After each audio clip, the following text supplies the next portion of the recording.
এক রাতের টানা বর্ষণেই পানির নিচে রাজধানী, সড়ক থেকে অলিগলি সবখানেই জলাবদ্ধতা।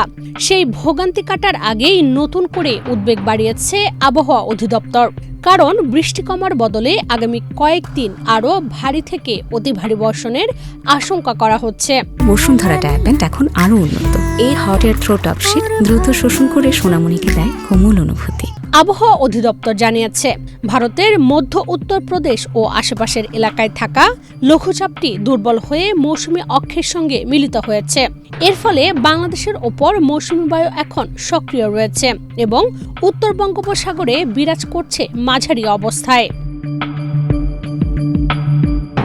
রবিবার সন্ধ্যার মধ্যে রংপুর, রাজশাহী, ময়মনসিংহ, ঢাকা, খুলনা, বরিশাল, চট্টগ্রাম ও সিলেট বিভাগের অধিকাংশ জায়গায় দমকা হাওয়া সহ বৃষ্টি অথবা বজ্রসহ বৃষ্টির সম্ভাবনা রয়েছে। এর মধ্যে রংপুর, রাজশাহী, ময়মনসিংহ, ঢাকা, চট্টগ্রাম ও সিলেট বিভাগের কোথাও কোথাও হতে পারে ভারী থেকে অতি ভারী বর্ষণ। শুধু একদিন নয়, আগামী 4 থেকে 5 দিনও দেশের বিভিন্ন অঞ্চলে বৃষ্টিপাত অব্যাহত থাকতে পারে বলে পূর্বাভাস দিয়েছে আবহাওয়া অফিস।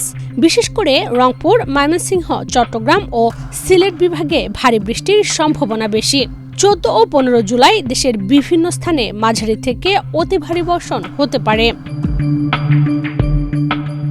এদিকে গতকাল রাত থেকে আজ সকাল পর্যন্ত মাত্র 6 ঘন্টায় ঢাকায় রেকর্ড হয়েছে 76 মিলিমিটার বৃষ্টিপাত, যা চলতি মাসে এক রাতে সর্বোচ্চ।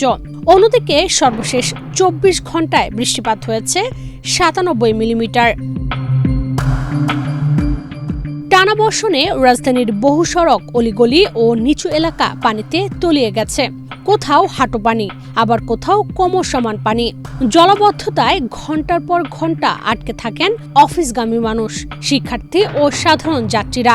অনেক স্থানে বিকল হয়ে পড়ে রিকশা ও যানবাহন। তীব্র যানজটের পাশাপাশি সীমিত যানবাহনের সুযোগে গুনতে হয়েছে অতিরিক্ত ভাড়াও।